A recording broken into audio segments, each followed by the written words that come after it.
Hello student, welcome all of you.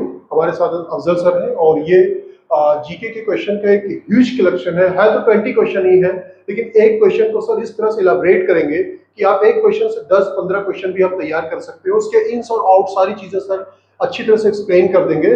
और ये I think 2017 और 2018 3-4 साल के पेपर का ये पूरा जीके का कलेक्शन है। ये एक वीडियो आपके लिए पूरी तरह से ये सफिशिएंट है, और अगर आपने देख लिया तो आपकी बहुत अच्छी जीके की तैयारी हो जाएगी। तो सर ये क्वेश्चन है, आप प्लीज हाँ, इसे और इसकी एक्सप्लेन पूरी कर दें। सीरीज रहेगी, अभी और वीडियोस इस पे आनी इसके है, और भी और वीडियोस भी इसके पार्ट आएंगे। तो जैसे हम लोगों ने 2017, 18, 16 से लिया आई थिंक हाँ, क्वेश्चन, तो इसके बाद वाले जो क्वेश्चन वो जो क्वेश्चन होंगे उसको भी फिर इसी तरीके से डिस्कस करेंगे। ठीक है सर, आप कंटिन्यू कर लीजिए। ठीक है, ओके। हमारा जो फर्स्ट क्वेश्चन आज का वो है, Ashok Pandit is known for his outstanding performance in which of the following. हमारा जो फर्स्ट क्वेश्चन है कि जो एक अशोक पंडित है, ये कौन से स्पोर्ट से रिलेटेड है। तो ये तो फिलहाल शूटिंग से है, लेकिन सेम क्वेश्चन रिपीट नहीं होते हैं। तो और कौन कौन सी पर्सनैलिटी है जो कम फेमस है पर वो अपने फील्ड में बहुत ज्यादा फेमस है, लेकिन इंडिया में बेसिकली क्रिकेट वगैरह ज्यादा फेमस है, तो क्रिकेट से रिलेटेड पर्सन याद रहते हैं। तो हमें उन पर्सन के बारे में देखना है जो बहुत ज्यादा फेमस नहीं है। जैसे कि अगर हम बात करते हैं मीराबाई चानू, जो कि एक ओलंपिक में मेडल जीती है। मीराबाई चानू ब्रॉन्ज मेडल जीती हुई है ओलंपिक्स में। तो आप लिखिए पहला जो है आपका मीराबाई चानू।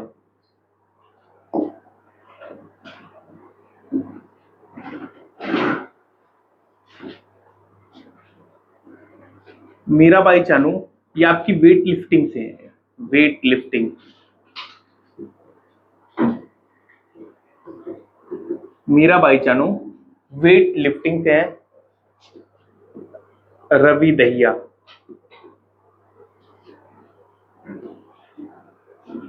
रेसलिंग।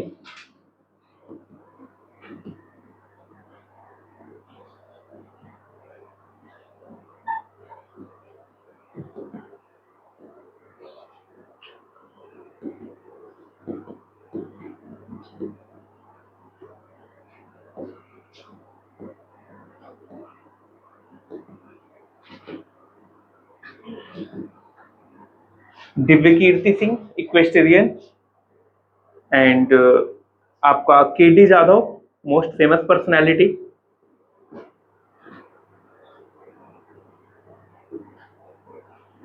ये भी रेसलिंग से आते हैं।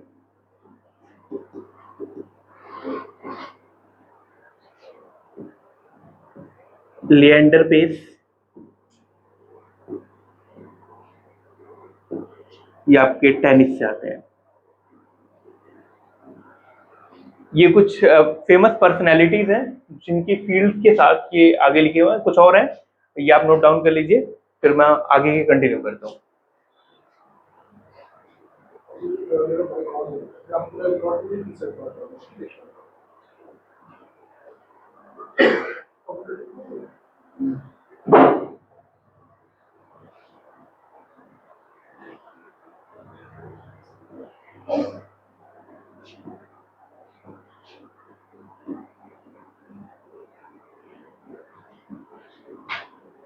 पुल्लेला गोपीचंद, ये हैं आपके बैडमिंटन के।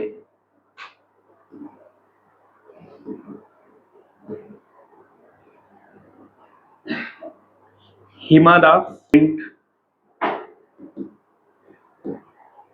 कोई डाउट हो तो क्वेश्चन पूछ लेना आप लोग, ठीक है। हिमा दास स्प्रिंट से हैं, कोई डाउट हो तो बताना। ये पहले क्वेश्चन में इतने पर्सनैलिटीज हैं जिनके बारे में आपको देखना।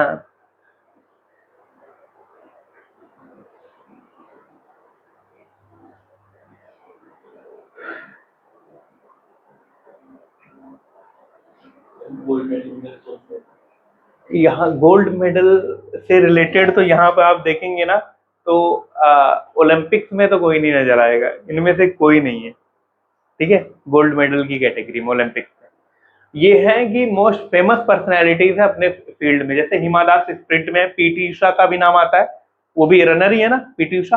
पीटी उषा है, हिमा दास है, पुल्लिकल गोपीचंद। अभी दो नाम है जिन्हें भारत वो राजीव गांधी खेल रत्न अवार्ड या फिर मेजर ध्यानचंद खेल रत्न अवार्ड मिले बैडमिंटन के फील्ड में। नाम बताओ। सात्विक चेट्टी एंड सुनील। हाँ, सात्विक एंड सुनील। ठीक है, क्या नाम है उनका? सात्विक एंड सुनील।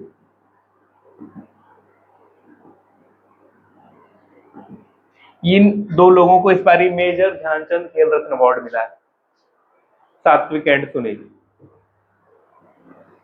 ये दोनों आपके हैं बैडमिंटन से रिलेटेड है। किससे रिलेटेड है? बैडमिंटन। ये बैडमिंटन से रिलेटेड है।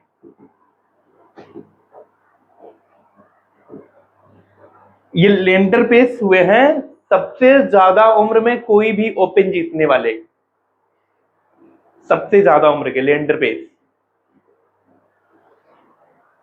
लेंडर पेस इंडियन है।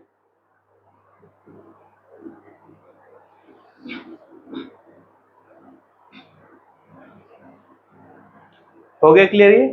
विच of the following cities is known as electronic city? Bangalore को इलेक्ट्रॉनिक सिटी या फिर सिलिकॉन वैली के नाम से भी जाना जाता है। इसके दो नाम है। बेंगलोर को तीन नाम है वैसे देखा जाए तो, सिलिकॉन वैली, कतई घटिया है ये colour,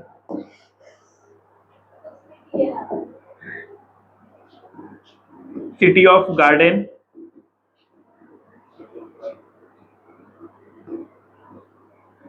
and the electronic city. ये तीनों नाम आएंगे। और कुछ और है जैसे कि आपको पता होने चाहिए, पिंक सिटी। पिंक सिटी है आपका जयपुर।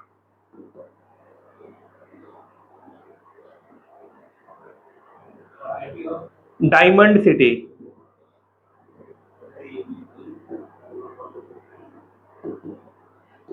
सिटी ऑफ डायमंड्स बोला जाता है इसे, हैदराबाद को। City of diamonds Hyderabad. क्या चीज? आईटी का क्या? आईटी इलेक्ट्रॉनिक सिटी बेंगलोर को ही बोला जाता है। ये आपके इधर के इलेक्ट्रॉनिक सिटी है नोएडा, साइबर हब है वो।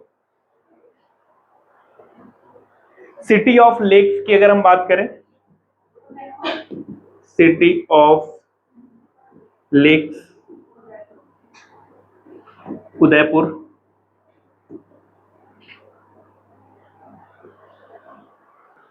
ब्लू सिटी के नाम से कौन जाना जाता है? Blue city Jodhpur.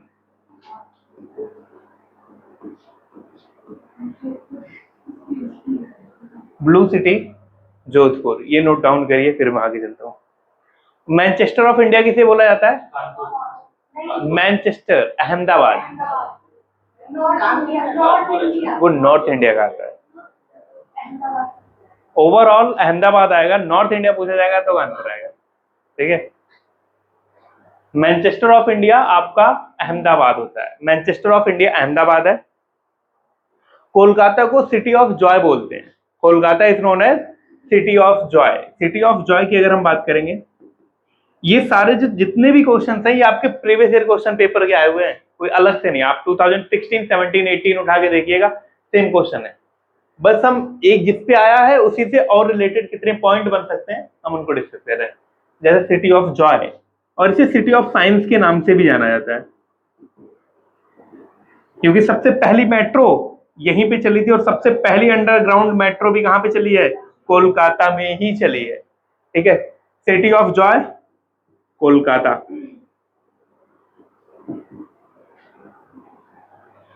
City of joy and science Kolkata. Bismillah Khan is associated with shehnai. अब हम डिस्कस करेंगे कौन कौन से फेमस पर्सनैलिटीज हैं उनके बारे में। इसका जो करेक्ट होगा वो डी होगा, पर तबला में अगर हम बात करेंगे तो जाकिर खान का नाम आता है। किसका नाम आता है?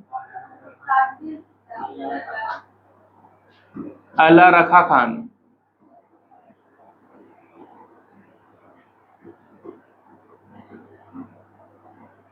सरोज, अमजद अली, राजीव, इमरत, इनायत, अकबर, मोस्ट इंपॉर्टेंट आप बस ये याद रख सकते हैं, अमजद अली।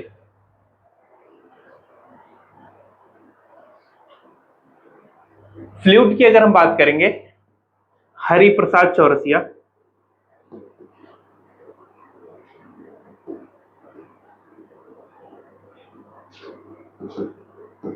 पन्नालाल घोष,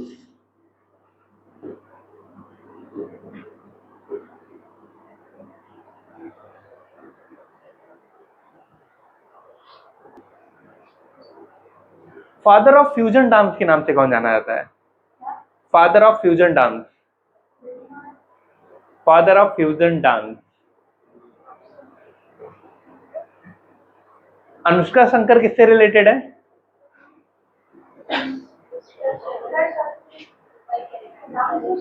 हाँ, अनुष्का शंकर किससे रिलेटेड है? चलो, फादर ऑफ, आपसे वहां पे ये नहीं लिख के पूछा जाता किससे रिलेटेड, नाम दिया जाता है और पूछा जाता है ये किससे रिलेटेड है, तो अनुष्का शंकर किससे रिलेटेड है, मेरा सवाल बस इतना है। वहां पे डांस, म्यूजिक, तबला ये नहीं दिया जाएगा, सितार। और उनके फादर का नाम क्या है? रविशंकर। और उन्हीं के भाई है उदय शंकर, जिन्हें बोला जाता है फादर ऑफ फ्यूजन डांस। उन्हीं के भाई है, फ्यूजन डांस के फादर उदय शंकर को बोला जाता है, उदय शंकर। अब सितार का जिक्र हो गया है तो सितार भी डिस्कस कर लेते हैं।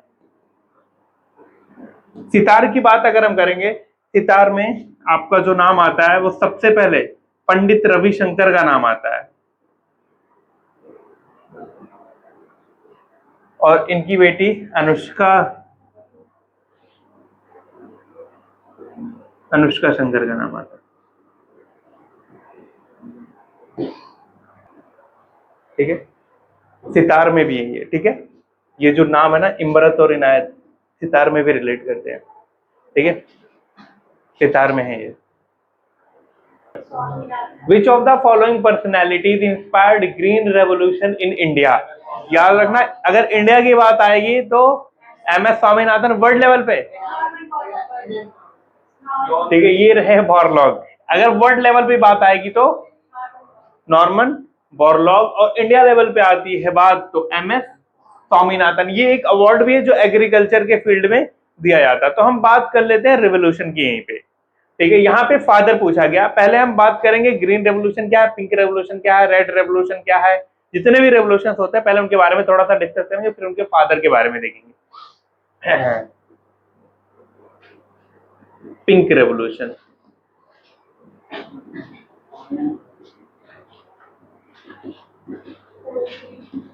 पोल्ट्री से रिलेटेड है। पिंक रेवोल्यूशन पोल्ट्री से रिलेटेड है। Red revolution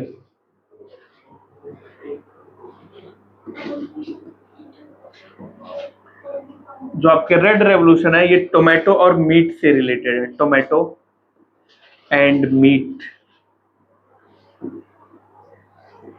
blue revolution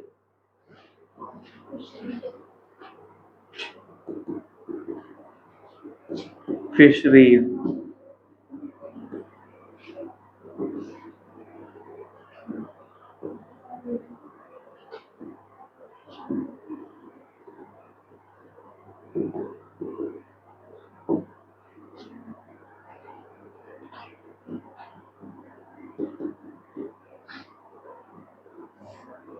petroleum products,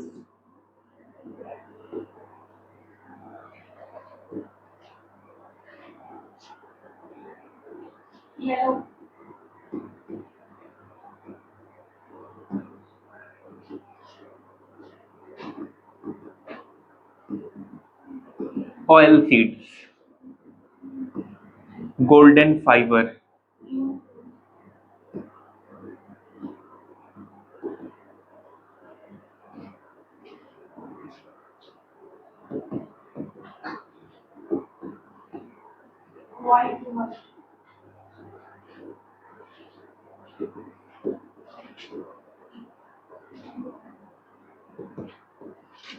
इसको हम ऑपरेशन फ्लड के नाम से भी जानते हैं।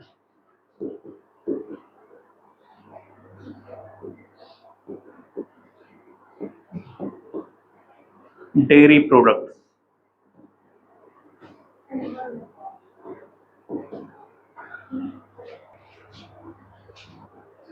फादर की बात करेंगे, इनके फादर का नाम है दुर्गेश पटेल। दुर्गेश पटेल। ये है हीरालाल चौधरी। नहीं, एक सेकंड, ब्लू के हैं, ब्लू के आपके हीरालाल चौधरी। हीरालाल चौधरी। और यहाँ पे है शुक्ला जी। रेड रेवोल्यूशन में आपके हैं विशाल तिवारी। ठीक है, कौन है? विशाल तिवारी। विशाल तिवारी। विशाल तिवारी आते हैं रेड में।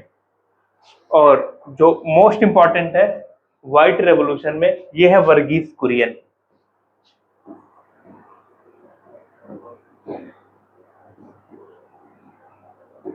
वर्गीस कुरियन आपके इससे रिलेटेड है। हीरालाल चौधरी। दो नाम है हीरालाल। अच्छा, मेन हीरालाल चौधरी है। अरुण, जो एक अरुण भी करके आ रहा है ना, हीरालाल चौधरी मेन है। टॉप पे हमेशा हीरालाल चौधरी ही लिख के आएगा।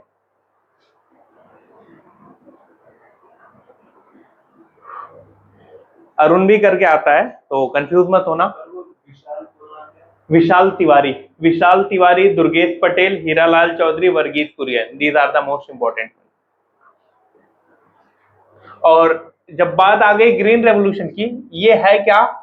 ये सबसे पहले इंट्रोड्यूस कंट्री में हुआ था मैक्सिको में।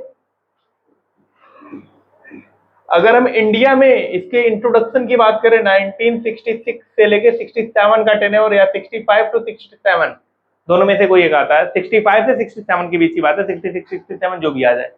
तो ये बेसिकली क्या, एग्रीकल्चरल प्रोडक्ट में सेल्फ डिपेंडेंट के लिए था। इसमें हम बेसिकली इंसेक्टिसाइड, पेस्टिसाइड और high yielding variety seeds, hybrid seeds जिसे आप बोलते हैं, उनका यूज करना था इनमें ग्रीन रेवोल्यूशन में। ये सबसे पहले पंजाब और आंध्र प्रदेश के इलाकों में इंट्रोड्यूस हुआ। आंध्र प्रदेश, तमिलनाडु, सबसे पहले पंजाब में, क्योंकि वहां के जो फार्मर्स थे उनकी लैंड एरिया है सबसे ज्यादा है, तो वहीं पे सबसे पहले इंट्रोड्यूस हुआ था।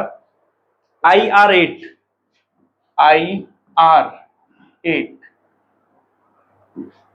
PL480, ये वैरायटी, ये राइस की वैरायटी है। इसे बोला गया था सबसे बेहतरीन राइस उस टाइम पे प्रोडक्शन के कैटेगरी में। PL480 ये वीट के लिए था।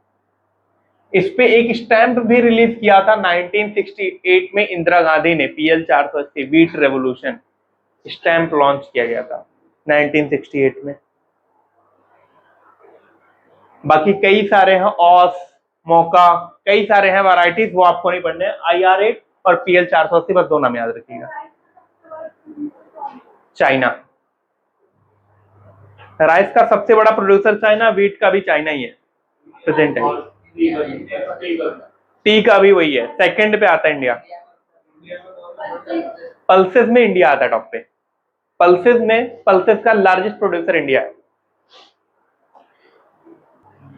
गुरु गोपीनाथ। अब हम बात करते हैं सबके एक एक की बात करेंगे। कथक में सबसे पहला नाम आता है बिरजू महाराज। बिरजू महाराज।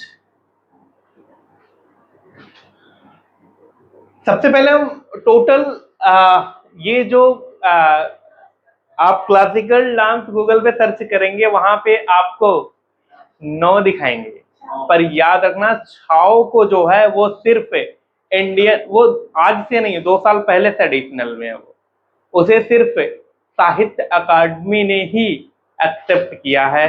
तो छाऊ जो कि झारखंड के इलाके का, झारखंड वेस्ट बंगाल, उसे अभी क्लासिकल डांस का जो प्रॉपर है ना, उसे ऐड नहीं किया गया, लेकिन हाँ उसे साहित्य अकादमी ने उसे as a classical dance consider किया है। पर आप 8 ही याद रखिए। आपके नॉलेज के लिए मैं बता दूं, छाऊ है पर उसे ऐड नहीं किया जाता। वो साहित्य, वो आज से नहीं, पिछले 2 साल से, 2-3 साल से, ठीक है, पहली बार नहीं। तो बात करते हैं पहले हम क्लासिकल डांसेस की, क्योंकि आपके लेवल पे जो MBA का लेवल है उसमें सिर्फ और सिर्फ क्लासिकल डांसेस से क्वेश्चन बनने के चांस होते हैं। उसके अलावा किसी से नहीं बनते हैं, सिर्फ और सिर्फ क्लासिकल डांस। तो हम बात करेंगे टोटल 8 क्लासिकल डांसेस हैं। सबसे पहले जो बहुत फेमस है भरतनाट्यम,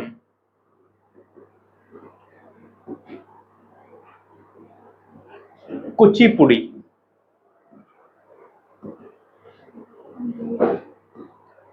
मोहिनी अट्टम,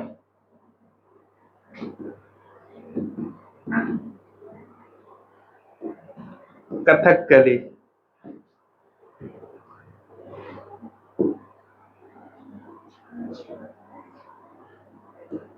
कथक, सतरिया, ओडिसी, मणिपुरी,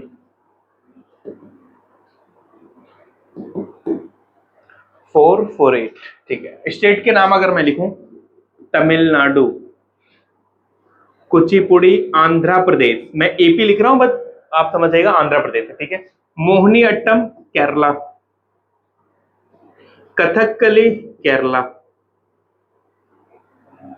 कथक ये नॉर्थ इंडिया की बात होती है, इसमें पूरा नॉर्थ इंडिया आता है, बट बेसिकली अगर एक ही स्टेट को लेंगे तो यूपी है। सतरिया असम, ओडिसी ओडिशा, मणिपुरी मणिपुर, मणिपुरी से और मणिपुर से एक क्वेश्चन आता है लोकटक लेक, ये मणिपुर में, लोकटक लेक मणिपुर, हाँ ठीक है।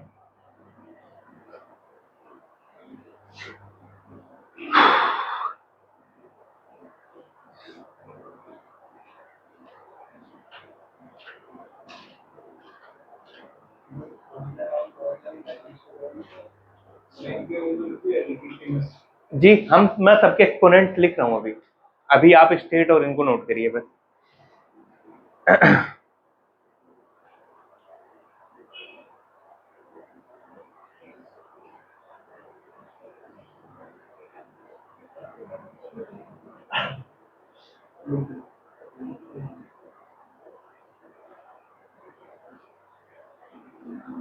चलिए अगर हम एक्सपोनेंट्स की बात करेंगे, सबसे पहले भरतनाट्यम है, यहां पे जो मोस्ट फेमस इस टाइम पे है रुक्मणी देवी, जो राज्यसभा सांसद भी रह चुकी हैं, रुक्मणी देवी, रुक्मणी देवी, रुक्मणी देवी, ये राज्यसभा सांसद भी रह चुकी हैं रुक्मणी देवी। और एक है आलरमल वल्ली, जो इनके फादर माने जाते हैं, आलरमल वल्ली, जो भरतनाट्यम के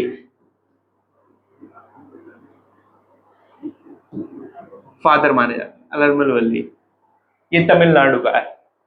कुचिपुड़ी की अगर हम बात करेंगे, वेम्पति वेंकट, वेम्पति का नाम आता है कुचिपुड़ी, वेम्पति, कुचिपुड़ी के जो सबसे मोस्ट फेमस है वो है वेम्पति। अगर हम मोहिनी अट्टम की बात करेंगे, मोहिनी अट्टम, इसमें है आपके कृष्णा पानिकर, कृष्णा पानिकर,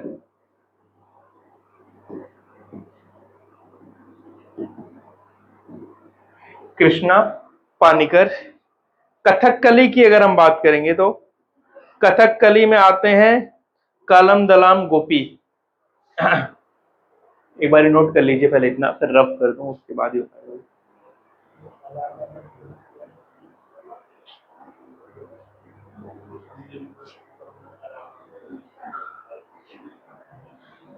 और अगर आपको 2-4 और पता हो तो एक नहीं होते, एक के 10-10 होते हैं, ऐसा मत सोचिएगा वो नहीं बताया, मैं एक ही बता रहा हूं जो मोस्ट इंपॉर्टेंट होते हैं, जो सबसे फेमस है।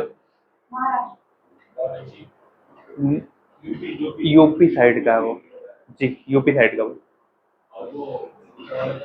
क्या लवनी, लवनी तमाशा, देखो मैं महाराष्ट्र के बता देता हूं, लवनी तमाशा मौनी, ठीक है, ये आपके महाराष्ट्र साइड के। लवनी मौनी भी है वहां पे, मौनी MAUNI, और वहां पे एक पाव करके भी आता है, ठीक है, एक पाव डांस है, वो भी महाराष्ट्र का ही आता है, ठीक है।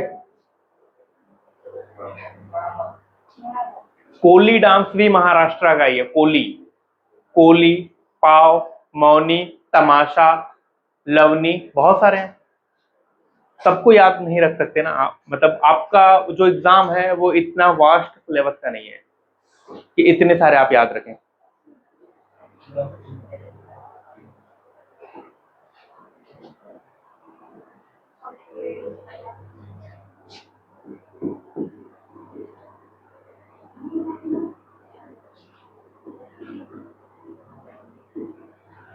कालमन दलान गोपी। और कथक का आपको पता most famous personality Birju Maharaj. Birju Maharaj, इनसे आपके खानदान के वो घराना नहीं पूछा जाता, नहीं तो ये लखनऊ कालका बिंदादीन घराने से हैं। आप में घराना आज तक पूछा नहीं गया है।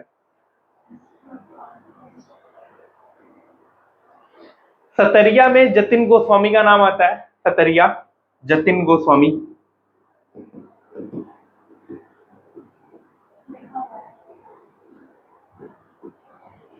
अच्छा, ओडिसी में एक वो होता है, ओडिसी एक इनके जो फादर है उनके नाम पे एक अवार्ड भी है।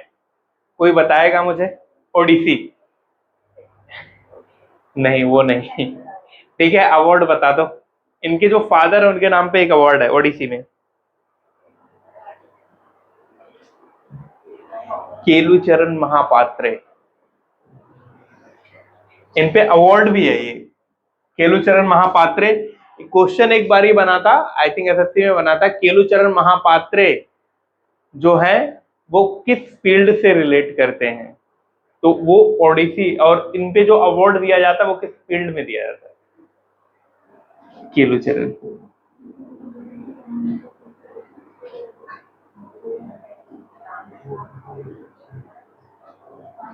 अच्छा, राउरकेला कहाँ पे है? उड़ीसा में क्या है? राउरकेला है ना।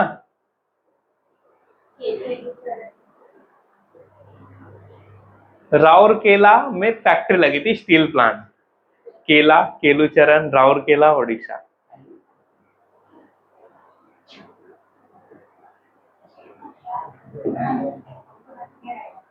मणिपुरी में नाम आता है आपके मेहताज जितने भी हैं,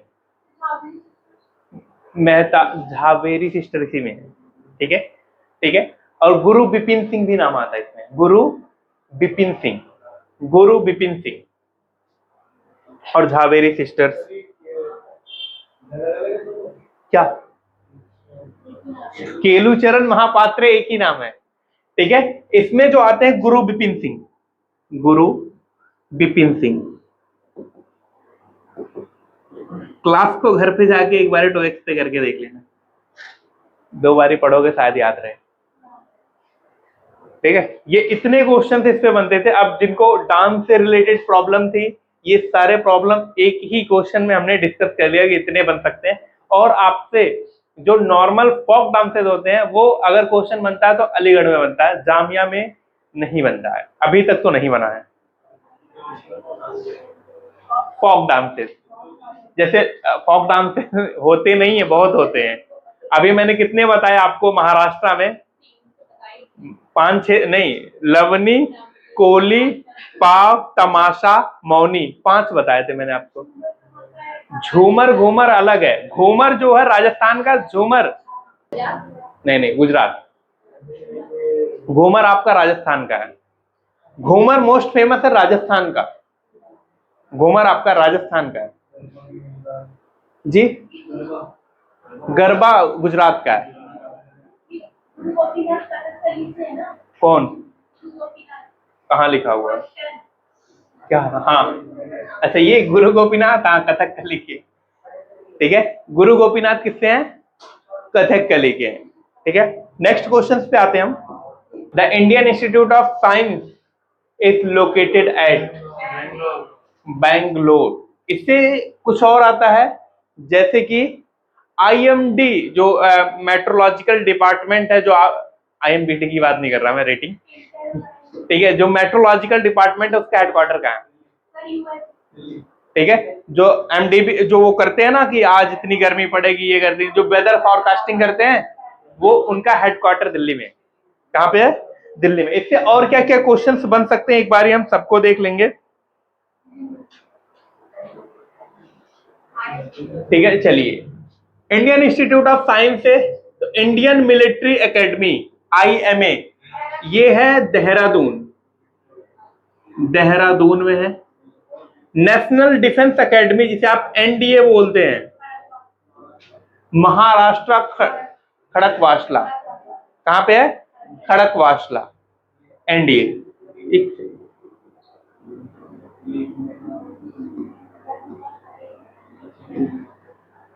पुणे। नेशनल डिफेंस एकेडमी कहां पे है? पुणे में है, ठीक है। पुणे भी महाराष्ट्र में ही है, ठीक है, दोनों महाराष्ट्र में, एग्जैक्ट लोकेशन है वो जी। IMA देहरादून है और इंडियन मिलिट्री यूनिवर्सिटी कहां पे है? पैराशूटर्स एकेडमी कहां पे है? पैराशूटर्स एकेडमी, पैराशूटर्स,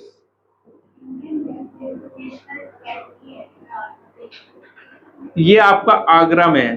पैराशूटर्स एकेडमी, पैराशूटर्स एकेडमी, ये क्वेश्चन बना हुआ आपका MBA फुल टाइम में। पैराशूटर्स एकेडमी कहां पे है?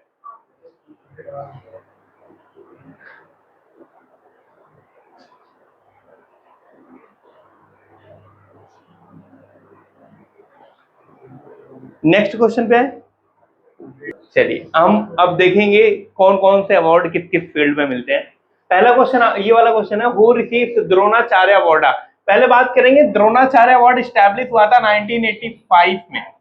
कब हुआ था? 1985 में। ये स्पोर्ट्स कोचेस को दिया जाता है, स्पोर्ट्स कोचेस को दिया जाता है द्रोणाचार्य अवार्ड। इसी तरीके से दादा फाल्के अवार्ड किस फील्ड में दिया जाता है? दादा फाल्के, ये आपका जो आपके मूवीज वगैरह होते हैं इस फील्ड में, दादा फाल्के अवार्ड। ये मूवीज वगैरह की जो फील्ड होती है ना आपका एंटरटेनमेंट वाली, वो मूवीज की फील्ड में Dada Phalke lifetime achievement award दिया। This is the highest award in movie industry. जो बॉलीवुड इंडस्ट्री है, सबसे बड़ा अवार्ड कौन सा है? दादा फाल्के अवार्ड, ठीक है। और हम बात करेंगे आपका अर्जुना अवार्ड आता है नाम, अर्जुना अवार्ड। ये स्पोर्ट्स पर्सन को मिलता है अर्जुना अवार्ड। स्पोर्ट्स पर्सन को स्टैब्लिश हुआ था 1961 में। कब हुआ था स्टैब्लिश? 1961 में हुआ था। चलिए भारत रत्न की बात करेंगे। भारत रत्न कब स्टैब्लिश हुआ था? 1954। इस बारी भारत रत्न कितने लोगों को मिला? 5 लोगों को मिला। नाम सबको पता है? ठीक है, नहीं पता तो गूगल करके अच्छे से पढ़ लेना, सबके लिखने की जरूरत नहीं है, बहुत बारी पढ़ाएगा आपको, ठीक है। और आपका एक आता है मेजर ध्यानचंद, मेजर ध्यानचंद खेल रत्न अवार्ड।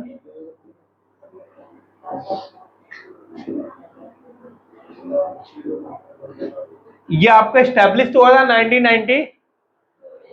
1992 में, 1991 में हुआ था, 1992 में दिया गया था। सबसे पहले जो थे किसको दिया गया था? विश्वनाथ आनंद को। ये स्पोर्ट्स फील्ड का सबसे बड़ा अवार्ड है, स्पोर्ट्स का। ये स्पोर्ट्स का एक तरीके से भारत रत्न होता है, स्पोर्ट्स का भारत रत्न है ये। This is the Bharat Ratna of sports. चलिए नेक्स्ट क्वेश्चन पे आते हैं।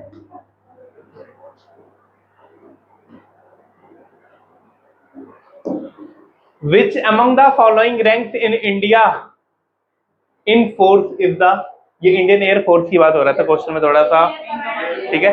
तो हम बात कर लेते हैं सीरियल वाइज, एक एक की तीनों की बात कर लेंगे, ठीक है। सबसे पहले इंडियन आर्मी हेडिंग डालो, इंडियन आर्मी। इंडियन आर्मी याद रखना अलग है, इंडियन एयरफोर्स अलग है, इंडियन नेवी अलग है, ठीक है। आर्मी मतलब वो जो नॉर्मल पैरामिलिट्री, जो ना तो पानी में रहते ना हवा पे, जो जमीन पे रहते हैं, ठीक है। Indian army, Indian army. इसमें जो सबसे बड़ी फील्ड होती है ना, उसे फील्ड मार्शल बोलते हैं, फील्ड मार्शल। इसमें सबसे बड़ी जो पोस्ट होती है उसको फील्ड मार्शल बोलते हैं इंडियन आर्मी में। उसके बाद जनरल, फिर lieutenant general, major general, lieutenant general,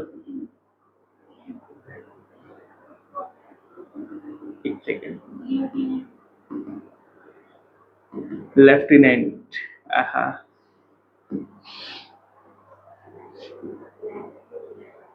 lieutenant general, commander general, ठीक है, लेफ्टिनेंट जनरल, आ रहे हैं, सब पे आ रहे हैं, सीरियल वाइज है ये, ठीक है। Major general, brigadier, colonel, major general, brigadier, colonel, वो जनरल, वो नॉर्मल जनरल है, वो लेफ्टिनेंट जनरल है, ठीक है, दोनों में फर्क है।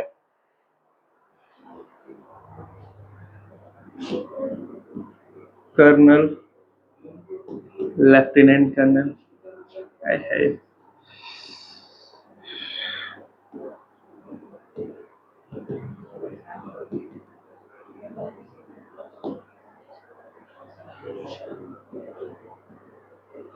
लेफ्टिनेंट कर्नल, और सबसे लास्ट में जो आता है आपका, उसे बोलते हैं मेजर और कैप्टन, ठीक है। फिर आता आपका मेजर, और फिर आता आपका captain. These are serial wise. इसमें से आपको जो बेसिकली याद रखना होता है, वो लेफ्टिनेंट वाली पोस्ट आपको बेसिकली नहीं याद रखनी पड़ती है, क्योंकि अगर लेफ्टिनेंट जनरल दिया होगा तो इससे बड़ी पोस्ट कौन सी होगी? जनरल की। अगर लेफ्टिनेंट कर्नल दिया है तो इससे बड़ी पोस्ट कौन सी है? कर्नल की है, ठीक है। लेफ्टिनेंट कर्नल है तो इससे बड़ी पोस्ट कौन सी है? कर्नल की है। तो ये है आपका सबसे बड़ी जो पोस्ट होती है आर्मी में, field marshal, general, lieutenant general, major general, brigadier, colonel, lieutenant colonel, major and captain, ठीक है। मेजर जनरल और जनरल में बहुत फर्क होता है, ठीक है।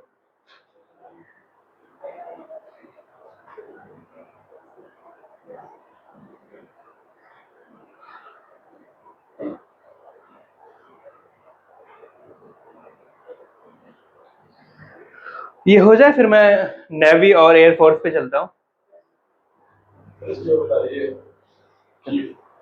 क्या? अच्छा, ठीक है। मनोज पांडे जो आपके सीडीएस बने हैं, chief of defence staff, main जो है नई पोस्ट बनी है, ठीक है। Manoj Pande chief of defence staff है इस टाइम जी। हाँ, नहीं नहीं, इसके पहले जनरल बिपिन रावत थे। पहली बार जो ये पोस्ट बनी थी, उस पोस्ट पे जनरल बिपिन रावत थे। उनका हेलीकॉप्टर क्रैश में उनकी डेथ हो गई थी। फिर मनोज पांडे आपके बने थे नए। क्या? अच्छा, वो नेवी के हैं। ये देखो, उसमें एयरफील्ड मार्शल अलग होते हैं, मार्शल अलग होते हैं, नए नए पोस्ट आते रहते हैं, नए नए लोग अपॉइंट होते रहते हैं, ठीक है। तो इंडियन आर्मी हो गया, आगे चलो। इंडियन नेवी, इंडियन नेवी, हम इंडियन नेवी की बात करते हैं। Admiral,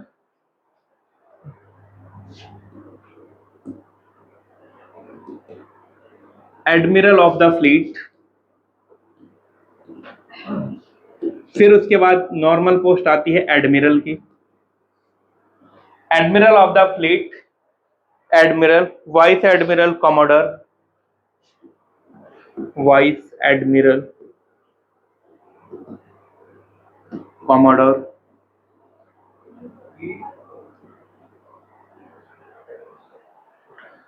captain, commander.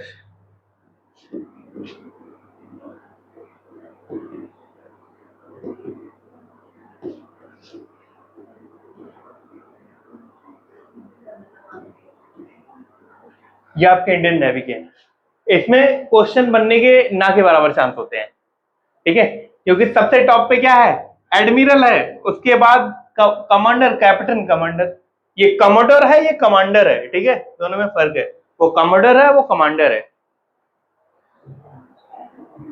इसमें बेसिकली अगर आप देखेंगे तो सिर्फ ये चार है: admiral, commodore, captain and commander.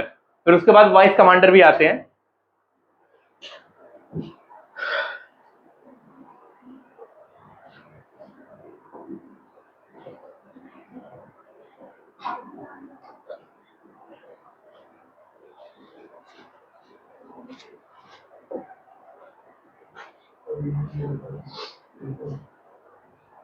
हो गया?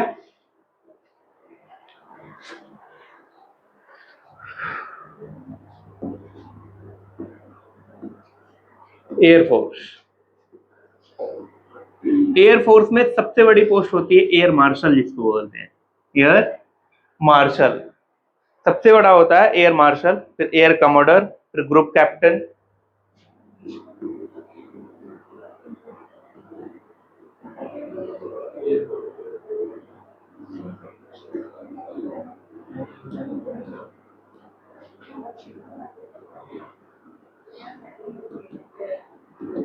Air commander, group captain, wing commander,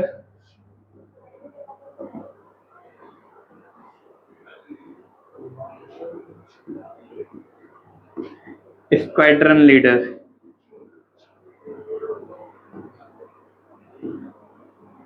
squadron leader, ये क्वेश्चन आपका जो आया हुआ है ये रहा ऊपर का, ठीक है।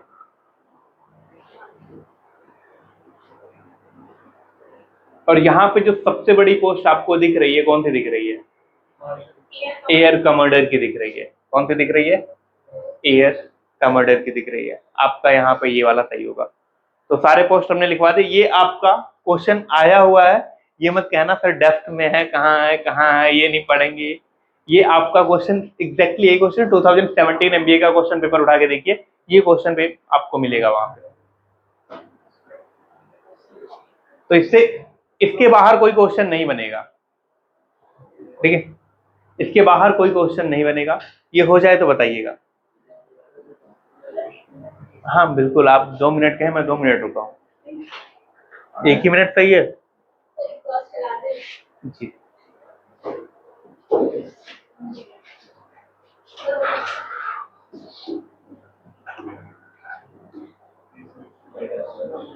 Which country leads in production of rubber? Which country leads in production of? देखो, जो टॉप पे है वो थाईलैंड है। टॉप पे कौन है? थाईलैंड है। सेकंड पे आता है इंडोनेशिया। कौन आता है? इंडोनेशिया। लेकिन ये जितने भी ऑप्शन दिए हुए हैं ना, इनमें से सही कौन सा है? इनमें से सही इंडिया है। टॉप पे कौन आता है? थाईलैंड। और इंडिया में स्टेट कौन सा है? अगर इंडिया में आपसे स्टेट पूछा जाए, केरला। सबसे ज्यादा रबर इंडिया में कहां से मिलता है? केरला से मिलता है। अब हम बात करेंगे लार्जेस्ट प्रोड्यूसर के बारे में। तो mica India, rice China, wheat China,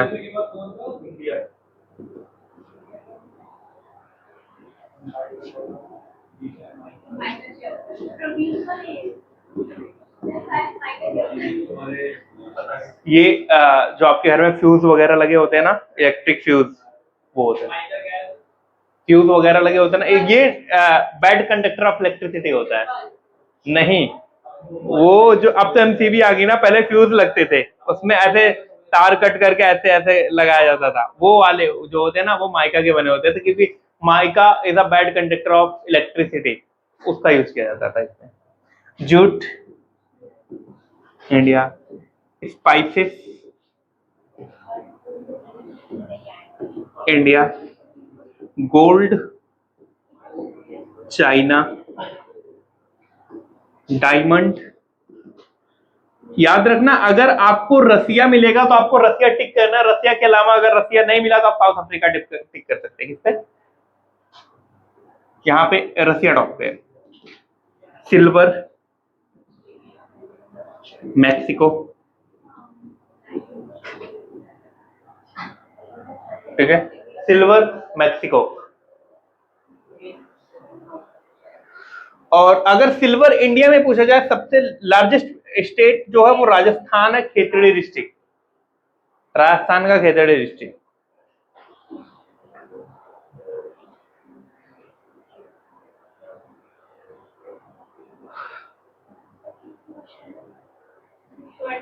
sir जून को इंडिया बताया था, बताया था बंगाल इंडिया में टॉप पे है, बांग्लादेश सेकंड पे आता है। हाँ, और अगर पूछा जाए कॉटन में, मतलब इंडिया सबसे ज्यादा कॉटन कहाँ पे प्रोड्यूस होता है? गुजरात। क्या? हाँ, इंपोर्ट से नहीं, एक्सपोर्ट से कुछ, ठीक है, एक्सपोर्ट।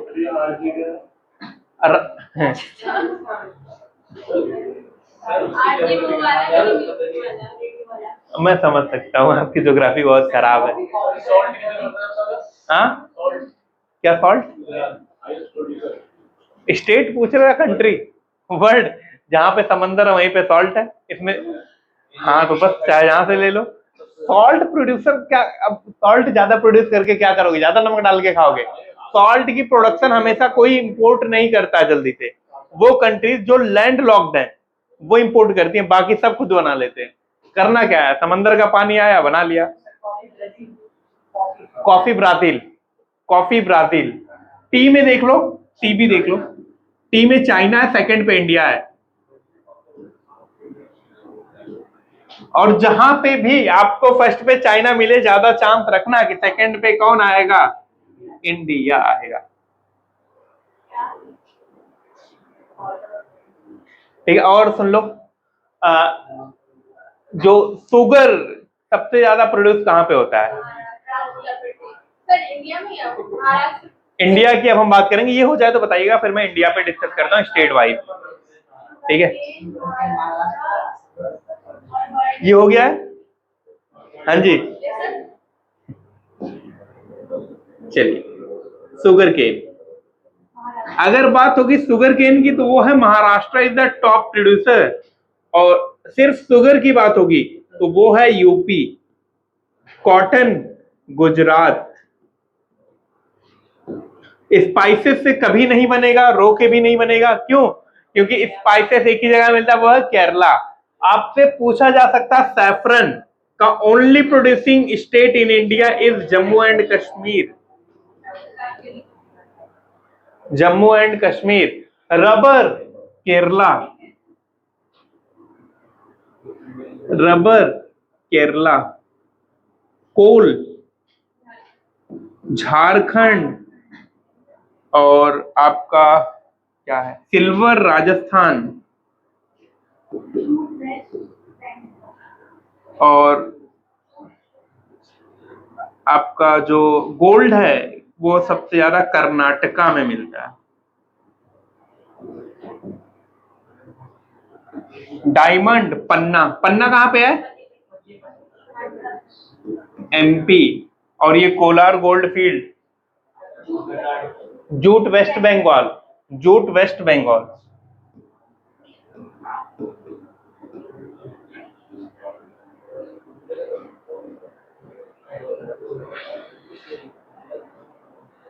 कॉपर मलाईखंड और खेतड़ी। मलाईखंड तो वैसे एमपी में आ जाता है।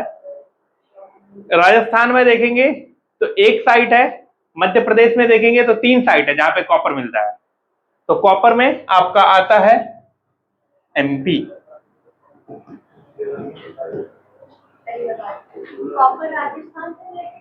है बिल्कुल, खेतड़ी डिस्ट्रिक्ट में सबसे ज्यादा होता है।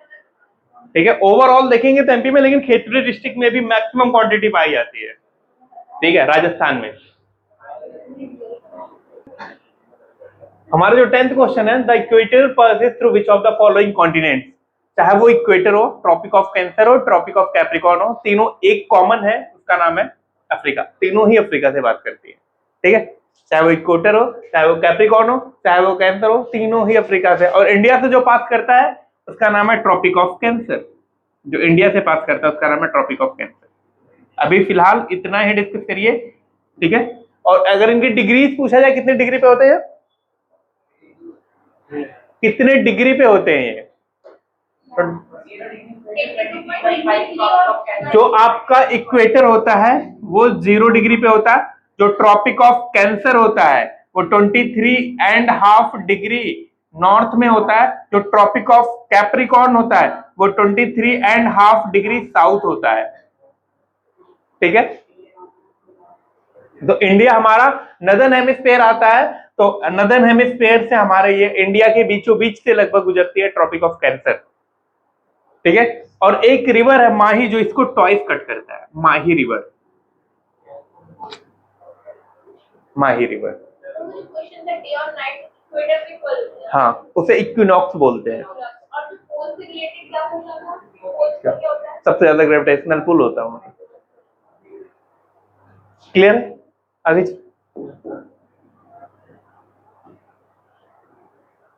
Seasonal unemployment refers to agriculture. हम पहले सभी टाइप्स ऑफ अनएम्प्लॉयमेंट को इसी वक्त डिस्कस कर लेते हैं, कितने टाइप के होते हैं। जैसे कि डिस्गाइज्ड अनएम्प्लॉयमेंट, कुछ लोगों को खुद की याद आएगी।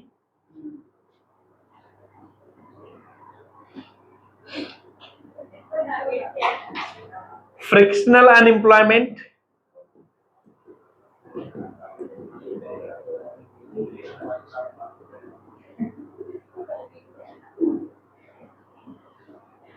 स्ट्रक्चरल अनएम्प्लॉयमेंट,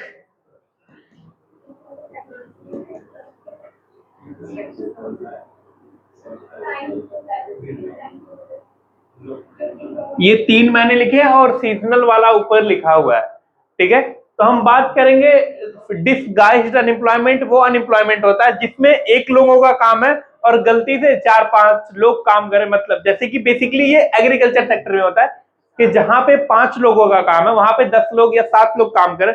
मतलब आप 5 लोग मिलके उस काम को 10 दिन में खत्म कर सकते हैं, पर 6 या 7 लोग काम कर रहे हैं क्योंकि घर पे फालतू बैठे हुए हैं और उसी काम को आप करके फिर दोबारा से बैठ गए, कोई काम नहीं है। तो ये होता है आपका डिसगाइज्ड अनएम्प्लॉयमेंट। ये बेसिकली यहाँ पे मार्जिनल प्रोडक्टिविटी जीरो होती है।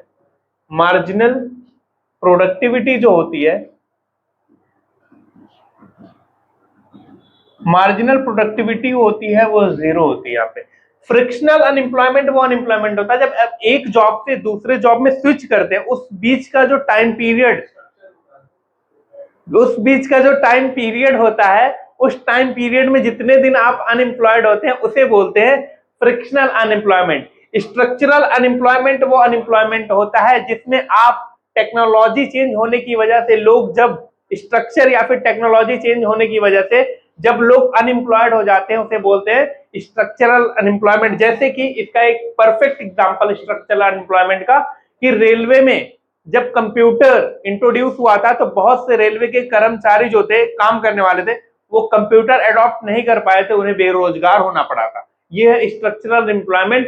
जब आपके यहाँ नई टेक्नोलॉजी इंट्रोड्यूस होती है उस टाइम पे कुछ लोग बेरोजगार हो जाते हैं। जैसे कि फॉर एग्जांपल जब जेसीबी नहीं चलाता तो एक खड्डे को खोदने में 50 लोग लगे रहते थे 1 महीने तक। अब जेसीबी आई, ये घंटे में खोद के निकल ली। तो वो जो 50 लोग काम कर रहे थे वो तो एक तरीके से अनएम्प्लॉयड हुए ना। एआई भी हो सकता है कि एआई आने से जो बहुत सारे जो वो होते हैं बैकएंड पे काम करने वाले होते हैं उनका तो हो गया काम, ठीक है। जो बैकएंड और फ्रंट एंड वाले होते हैं उनका तो हो लिया काम जी। 10 लोग इसमें आते हैं, जैसे जो पर डे के उसमें जाते हैं ना, जैसे आज का काम है, अब ये नहीं पता कि कल काम होगा नहीं होगा, जैसे दिहाड़ी भी जाते हैं, कल भी जाते हैं, वो लेबर्स होते हैं, ऐसा कोई अनएम्प्लॉयमेंट नहीं होता। नहीं मतलब जैसे कल काम है, कल daily veg workers, seasonal basically नहीं, सीजनल मतलब एक दिन अगले दिन वाला नहीं है। आप लेबर चौक की बात कर रहे हो, ठीक है, वो लेबर चौक का कॉन्सेप्ट है।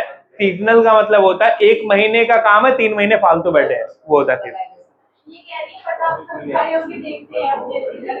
ठीक है, अब देखो फ्रिक्शनल में क्या था, मैंने बताया आपको। फ्रिक्शनल में बेसिकली क्या है, जब आप ड्यूरिंग स्विचिंग ऑफ जॉब, जब आप जॉब को स्विच कर रहे हो, ड्यूरिंग स्विचिंग ऑफ जॉब, जब आप जॉब को स्विच कर रहे हो, एक जॉब से दूसरे जॉब में जा रहे हो, उस बीच का जो टाइम पीरियड जो आप अनएम्प्लॉयड रहे हो उसे बोलते हैं फ्रिक्शनल अनएम्प्लॉयमेंट। स्ट्रक्चरल जब टेक्नोलॉजी चेंज की वजह से अनएम्प्लॉयमेंट होता है उसे टेक्नोलॉजी चेंज।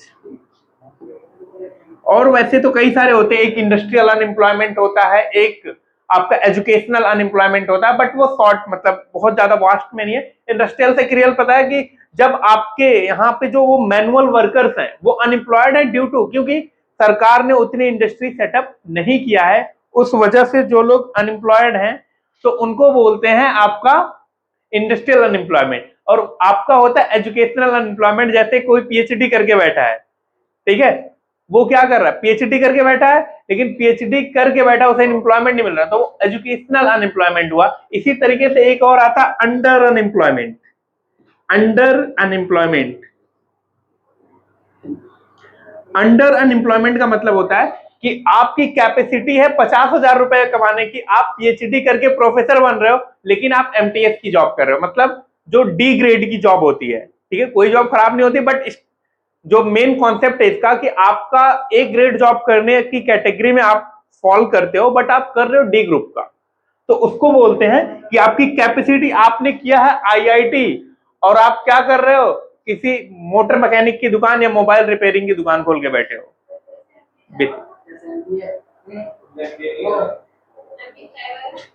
हाँ, वो बेरोजगार हो गया दोबारा से।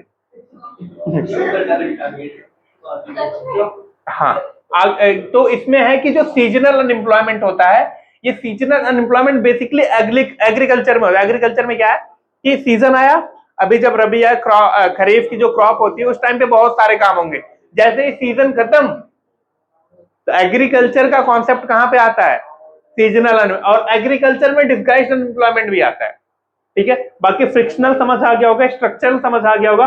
अंडर, आपकी कैपेसिटी से कम आपको पैसा मिल रहा हो या आपकी प्रोडक्टिविटी कम हो रही हो। इंडस्ट्रियल, इंडस्ट्री की कमी की होने की वजह से, और एक पढ़े लिखे बेरोजगार जो इंडिया में सबसे ज्यादा है, एजुकेशनल अनएम्प्लॉयमेंट। इंडिया में सबसे हाई अगर कोई अनएम्प्लॉयमेंट है वो है एजुकेशनल अनएम्प्लॉयमेंट।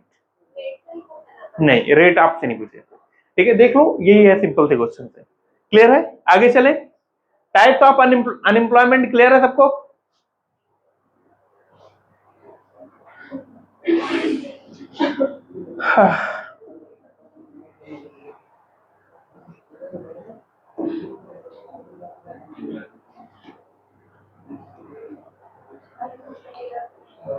हमारा 12th क्वेश्चन है, in which part of Indian constitution fundamental rights are provided.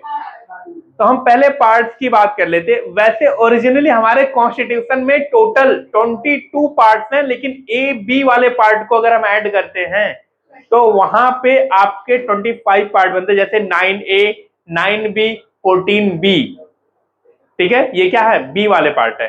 और 4th A, कितने हुए, 4A हुआ आपका, 4A,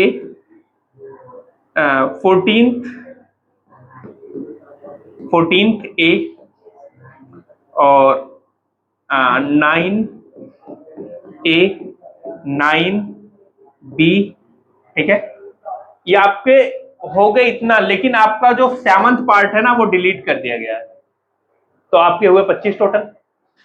22 और 4 26 हो गए, एक डिलीट कर दिया, कितने हुए, 25। तो ये है टोटल। अमेंडमेंट नंबर इसके आपको याद रखने की जरूरत नहीं है, वैसे मैंने आपको क्लासेस में तो करवाया ही है, पर ये मैंने आपको लिखवाया था 4A कब हुआ था, 14th B कब हुआ था, नहीं बताया, लिख लो अगर नहीं लिखवाया तो। 14B ये बेसिकली किससे रिलेटेड है, जो आपका 4th है, ये आप सबको पता है डीपीएसपी से रिलेटेड है। किससे रिलेटेड है, डीपीएसपी। ये आपका जो ये होते हैं, क्या बोलते हैं, अरे यार क्या हो रहा है, ठीक है, नहीं, ठीक है, 4A 42nd अमेंडमेंट 1976, ये आपका ऐड हुआ था, जो आपके फंडामेंटल ड्यूटीज की बात करता है। फंडामेंटल ड्यूटीज आपसे इतना डेप्थ में नहीं पूछा जाएगा, जो आपसे पूछा जाएगा मैं वो लिख देता हूं। ये तो मैं बता रहा था आपके पार्ट हैं कितने, जो आपके टोटल पार्ट है वो पार्ट है 25, और आपसे पूछे जाएंगे स्टार्टिंग के 5, ठीक है, 17th, 14th, 19th, 10, ये सब आपसे नहीं पूछे जाने हैं। आपकी कॉन्स्टिट्यूशन की बात करें, अब तक हमारे कॉन्स्टिट्यूशन में टोटल अमेंडमेंट जो हुए हैं 106, जो कि विमेन रिजर्वेशन इन लोकसभा 1/3, ये आपका लास्ट अमेंडमेंट है। टोटल आर्टिकल की बात करेंगे अगर हम, तो 448 आर्टिकल्स हैं आपके कॉन्स्टिट्यूशन में। अगर हम पार्ट की बात करेंगे, पार्ट है 25, शेड्यूल है आपके 12, शेड्यूल है आपके 8+4, टोटल शेड्यूल आपके कितने हैं 12 हैं। ये आपके कॉन्स्टिट्यूशन की जो एक तरीके से ओवरव्यू है।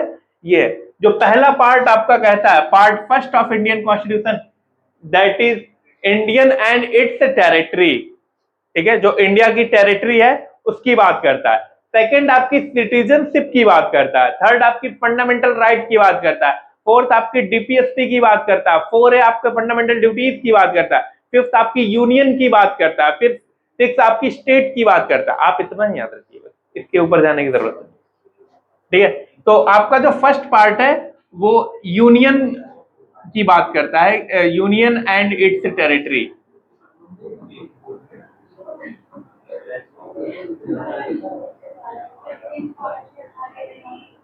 जो आपका सेकंड पार्ट है वो सिटीजनशिप की बात करता है। जो थर्ड पार्ट है आपका, ये फंडामेंटल राइट्स की बात करता है।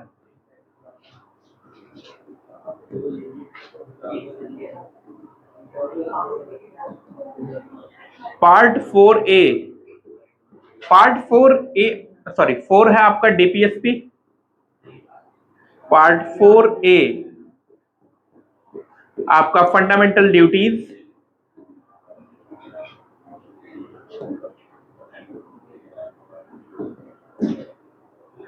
पार्ट 5 यूनियन की बात करता है। ये इतने पार्ट आपके लिए इंपॉर्टेंट है, ठीक है। ये आपके टोटल 5 पार्ट्स हैं। और यहां पे पूछा गया विच part of Indian constitution fundamental rights, part third of Indian constitution. This is the most easiest question which polity can produce. Political science से जो सबसे इजी क्वेश्चन आता है वो है ये। हाँ, ऊपर ऊपर का ही है, देखो तो आप। और हार्डली अगर आप लोगों में आर्टिकल पूछा जाता है तो फंडामेंटल राइट का ही पूछा जाता है, या फिर प्रेसिडेंट से पूछा जाता है, इससे बाहर नहीं पूछा जाता। वो भी कहाँ पे, अलीगढ़ में। 52 से लेके 61 तक है। क्या लिख लो भैया, आप लिख लो, लिखवा देता हूं मैं। 1 से 4, 5 से 11, 12 से 35, 12 से 25, ठीक है, लिख लो।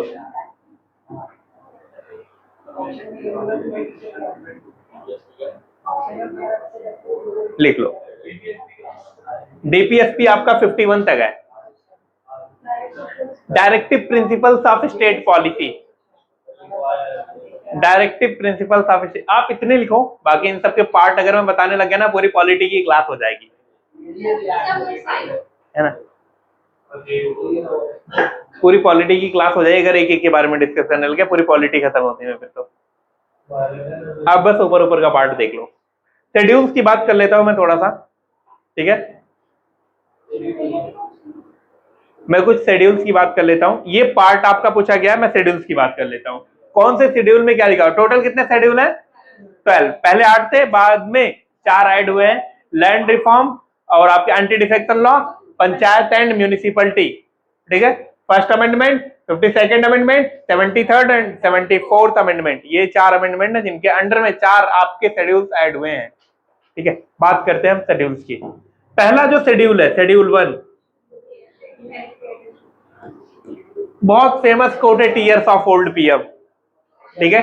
टीयर्स ऑफ ओल्ड पीएम, इससे आप पूरे शेड्यूल 12 हो गए आपके। Tears of, T for union and it's territory, union and it's territory.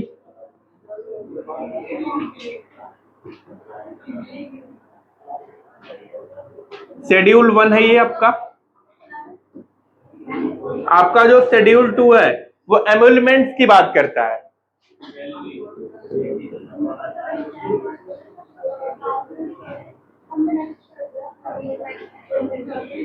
एम्यूलमेंट्स मतलब सैलरी की बात करता है, ठीक है। पार्ट जो शेड्यूल 3 आपका ओथ एंड अफर्मेशन की बात करता है। Oath and affirmation, oath and affirmation की बात करता है। सारे लिखने की जरूरत नहीं है। 4th आपका seats in, allocation of seats in Rajya Sabha, पूरा है इसका जो प्रॉपर वर्ड है, allocation of seats in Rajya Sabha, seats in Rajya Sabha.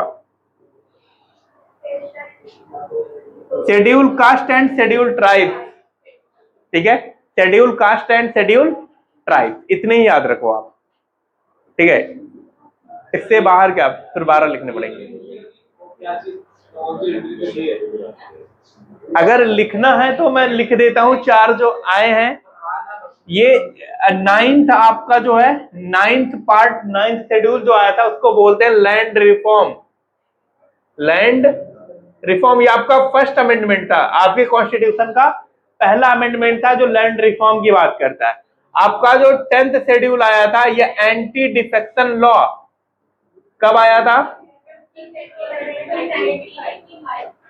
Anti defection.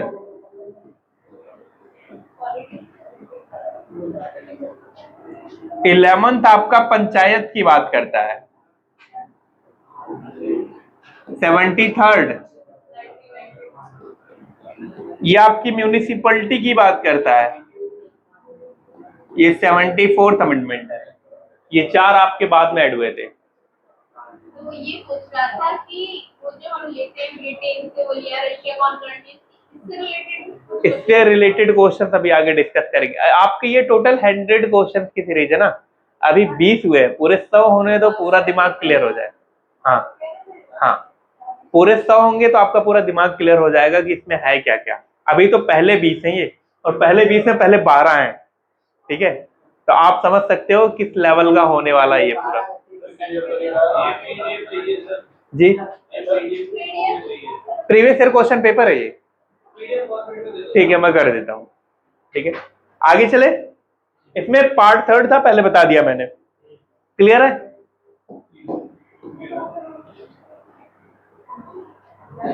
National football museum which keep FIFA collection is located in which country? England में। कहां पे है? इंग्लैंड में। अब देखो हेडक्वार्टर, हॉकी जो इंटरनेशनल हॉकी फेडरेशन है उसका हेडक्वार्टर कहां पे है हॉकी का? इसका आपका स्विट्जरलैंड में है। हॉकी फेडरेशन का स्विट्जरलैंड में है, हॉकी फेडरेशन का हेडक्वार्टर स्विट्जरलैंड में। International cricket council Dubai, international cricket council इसका हेडक्वार्टर आपका दुबई में है। ओलंपिक्स,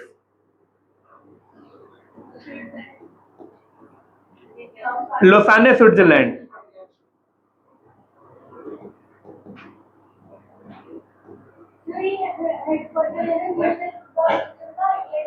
इंग्लैंड में।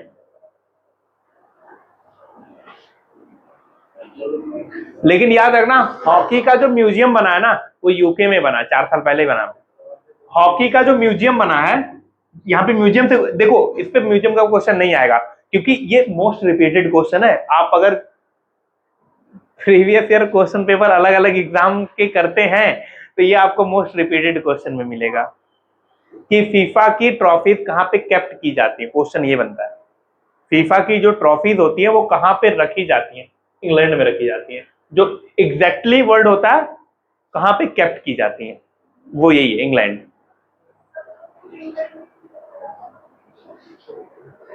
जी, स्कॉटलैंड चले जाइए फिर आप।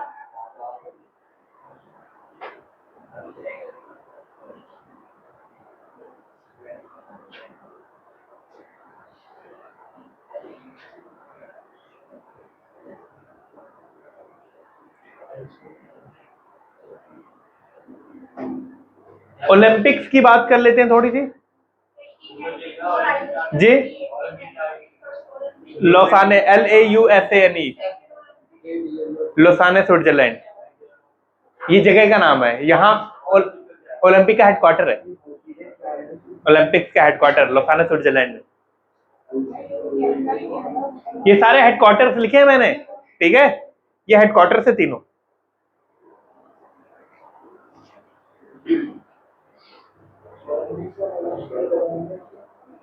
ओलंपिक्स पहला हुआ था 1896 एथेंस ग्रीस में, 1896 वो समर ओलंपिक था। पहला विंटर ओलंपिक 1924 फ्रांस में हुआ था। यूथ ओलंपिक की बात करेंगे 2010 और 2012 में हुआ था। मैं लिखवा रहा हूँ, सब लिखवा रहा हूँ। ठीक है, ओलंपिक्स के बारे में थोड़ा सा हम देख लेते हैं यहाँ पे। ओलंपिक, जो आपका फर्स्ट ओलंपिक्स हुआ था वो हुआ था 1896 ग्रीस में हुआ था। पहली बारी लेडीज ने मतलब विमेंस ने पार्टिसिपेट किया था 1900 में। ठीक है, 1900 में पहली बारी लेडीज ने पार्टिसिपेट किया था। और फर्स्ट विंटर ओलंपिक्स की अगर हम बात करेंगे, ये 1924 में हुआ था, फ्रांस पेरिस में हुआ था। ये first youth Olympics.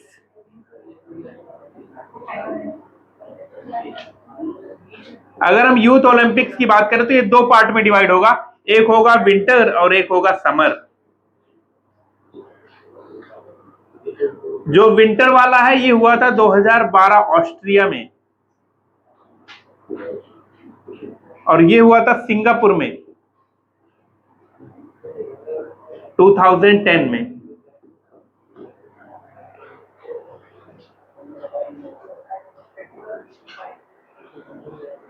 I hope ये चीजें तो आपको पहले से पता रही होंगी। First Indian single player who वोन, फर्स्ट इंडियन हु वोन ओलंपिक मेडल, केडी जाधव। हाँ 1952। क्या चीज?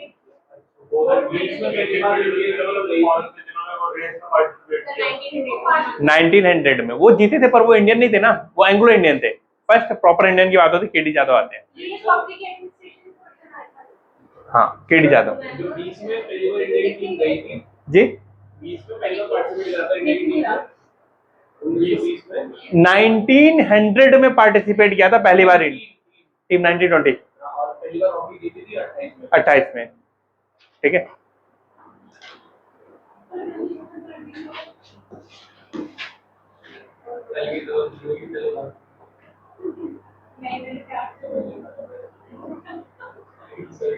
Which among the following was the venue for the first South Asian Games? अब हम बात कर लेते हैं साउथ एशियन, एशियन, कॉमनवेल्थ सबकी बात कर लेते हैं। ठीक है, चलिए पहला क्वेश्चन आपका, साउथ एशियन गेम्स पहला कहां हुआ था? काठमांडू में हुआ था। ठीक है, डेट की बात करेंगे 1984 में, 1984 में हुआ था। ये याद रखना, ये क्या क्लियर लिखा हुआ, साउथ एशियन गेम्स। ठीक है, अगर हम एशियन गेम्स की बात करेंगे, पहले एशियन गेम्स की बात करेंगे अगर हम, तो ये आपका फर्स्ट एशियन गेम्स हुआ था 1951 और दिल्ली में हुआ था। ये पहला एशियन गेम्स था।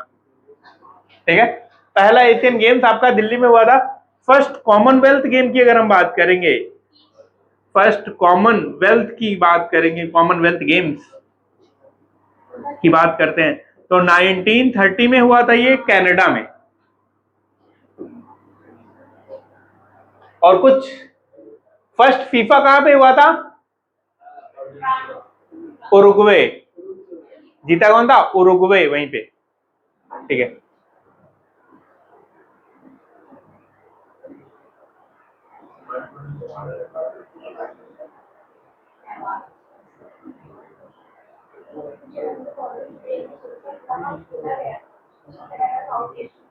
ये कहां पे खेले गए हैं वो लिखा हुआ है जी।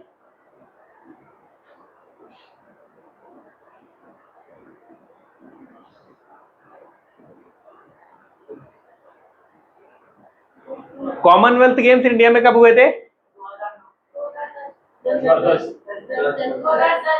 ठीक है, कॉमनवेल्थ गेम्स कौन यहाँ पे उस टाइम पे सीएम था? शीला दीक्षित।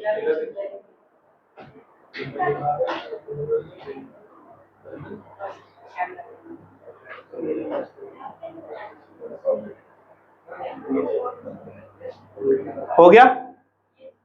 ओलंपिक्स मैंने बताई दी आपको, इसके बारे में डिस्कस कर लिया, 3-4 गेम ये थे। ठीक है,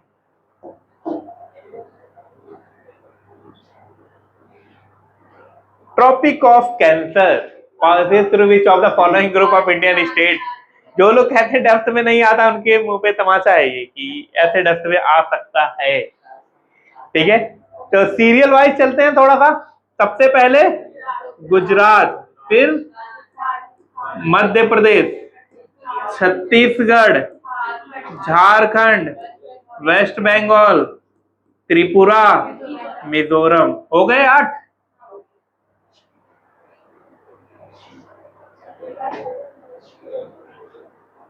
सबसे ज्यादा एरिया कहां पे कवर करता है? मध्य प्रदेश। सबसे कम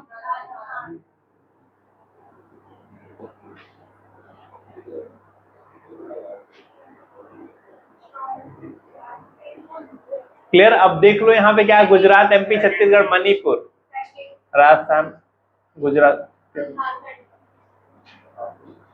अच्छा मणिपुर, राजस्थान, झारखंड,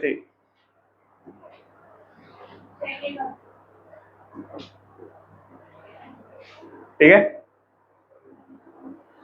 और इंडियन टाइम स्टैंडर्ड कहां से गुजरता है वो भी लिख लो।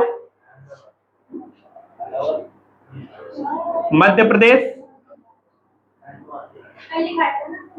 आंध्र प्रदेश, छत्तीसगढ़, यूपी, ओडिशा।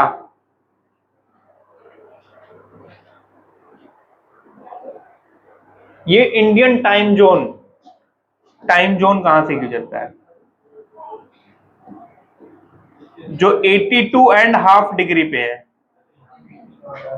82.5 डिग्री है, ठीक है। यही है स्टेट, यही है, ठीक है। मध्य प्रदेश, आंध्र प्रदेश, छत्तीसगढ़, उत्तर प्रदेश, ओडिशा।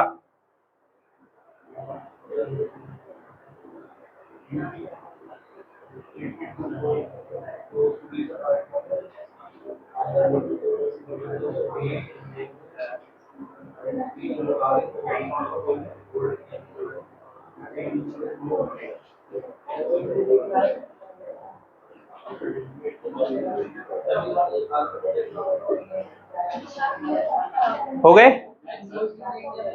इंडिया में टाइम जोन एक नहीं,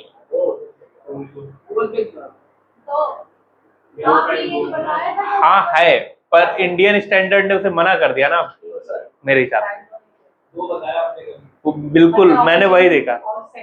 ऑफिशियली जो है 1 ही माना जाता है, क्योंकि अगर आप जो अरुणाचल प्रदेश है, राइजिंग ऑफ सन के नाम से जाना जाता है, ठीक है। अरुणाचल प्रदेश में ईटानगर सबसे पहले वहां उधरी होती है सुबह।